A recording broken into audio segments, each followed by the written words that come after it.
তিনি ছিলেন মধ্যম আকৃতির সুঠাম দেহের অধিকারী একটি মানুষ।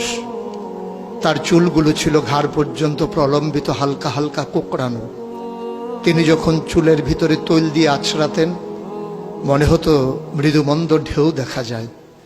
তার কপাল ছিল চওড়া, ভ্রুগুলো ছিল জোড়া ভ্রু, ধনুকের মতো বাঁকা। চোখের পাতাগুলো ছিল ফুটন্ত গোলাপের গোলাপি রঙের এক একটি পাপড়ির মতো। তিনি কখনো বা যখন চোখের পলক ফেলতেন মনে হতো মৃদুমন্দ বাতাসে গোলাপ পাপড়ি যেন দোল খাচ্ছে। তার চোখের সাদা অংশ ছিল রক্তিমাভ সাদা, কালো অংশ ছিল কৃষ্ণ কালো। তার নাকটা ছিল খাড়া, নাকের ছিদ্রগুলো ছিল ছোট ছোট। নাকের নিচে ছিল সরু চিকন গোঁফ, গোঁফের নিচেই সেই গোলাপি রঙের ঠোঁট। তার ঠোঁটগুলো যখন কখনো বা মুচকে হাসত, গোটা পৃথিবীর মানুষ অবাক বিস্ময়ে দেখত গোটা পৃথিবীতে যেন বিজলি চমকিয়েছে। তিনি কখনো বা যখন এই রাস্তা দিয়ে হেঁটে যেতেন, 1 মাস পরেও কখনো যখন সাহাবা হাঁটতেন তার গায়ের জান্নাতি গন্ধ তারা পেতেন।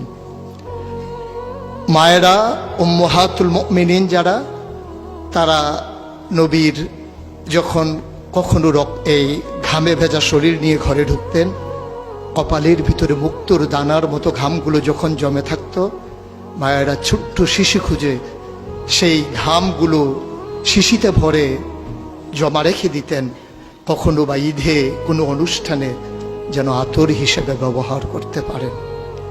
এই সুরত ধারণ করা কোনো মানুষের সাধ্যর বাইরে। কখনোই কোনো মানুষ এই সুরত ধারণ করতে পারবে না চেষ্টা করলেই। কিন্তু তার সিরত যেটা অনুকরণীয়, অনুপম আদর্শ, তিনি এসেছিলেন এই জন্যে ওয়ামা আরসালনাকা ইল্লা রাহমাতাল লিল আলামিন। তিনি ছিলেন রহমত গোটা ধরনীর জন্যে। যেমন করে আল্লাহ বলেছেন, ফাবিমা রাহমাতিন মিনাল্লাহি লিনতা লাহুম ওয়ালাউ কুনতা ফাজ্জান গালিজাল কলব লানফাদ্দু মিন হাওলিক ফাআফু আনহুম ওয়াস্তাগফির লাহুম ওয়াশাওিরহুম ফিল আমর ফাইযা আযামতা ফাতাওয়াক্কাল আলাল্লাহ ইন্নাল্লাহা ইউহিব্বুল মুতাওয়াক্কিলিন। তিনি এসেছিলেন তেমন করে। কেন তাকে পাঠানো হয়েছিল? আল্লাহ নিজেই বলেছেন, লাকাদ কানা লাকুম ফি রাসূলিল্লাহি উসওয়াতুন হাসানা। তিনি ছিলেন মডেল, তিনি ছিলেন আইডল, তিনি ছিলেন আইকন, তিনি ছিলেন অনুপম আদর্শ, তিনি ছিলেন উসওয়াতুন হাসানা। তিনি গোটা মানব জাতির জন্য সকাল থেকে সন্ধ্যা, রান্নাঘর থেকে সংসদ ভবন, তার জীবনের ব্যক্তি জীবন, পারিবারিক জীবন, সমাজ জীবন, রাষ্ট্রীয় জীবন, অর্থনৈতিক জীবন, ইন্টারন্যাশনাল রিলেশন, সকল ক্ষেত্রে তিনি ছিলেন আদর্শ, তিনি ছিলেন মডেল, তিনি ছিলেন আইকন।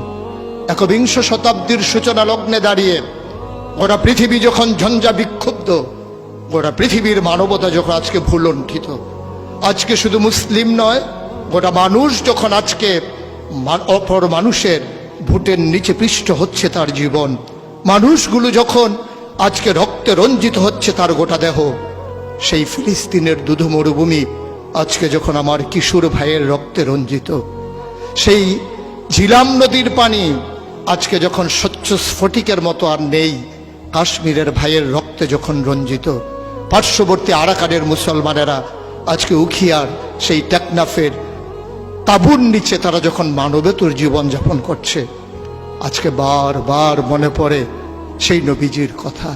তিনি যদি আজকে আসতেন কোনো একটা ভূখণ্ডে, আমরা যদি দৌড়ে দৌড়ে তার কাছে যেতে পারতাম, গোটা মানবতা যদি বলতে পারতাম মুক্তি চাই, স্বাধীনতা চাই, ভোটের নিচ থেকে জীবন চাই, তিনি হয়তো আঁকড়ে ধরে বলতেন এখানেই শান্তি, চলে এসো উদখুলু ফিস সিলমে কাফা, তাহলেই তোমাদের জন্য প্রশান্তি, তাহলেই তোমাদের জন্য মৃত্যুর, স্বাভাবিক মৃত্যুর গ্যারান্টি। কখনোই আর ঝঞ্ঝা বিক্ষুব্ধ পৃথিবীতে তোমাদেরকে বুক পেতে দিতে হবে না বুলেটের সামনে।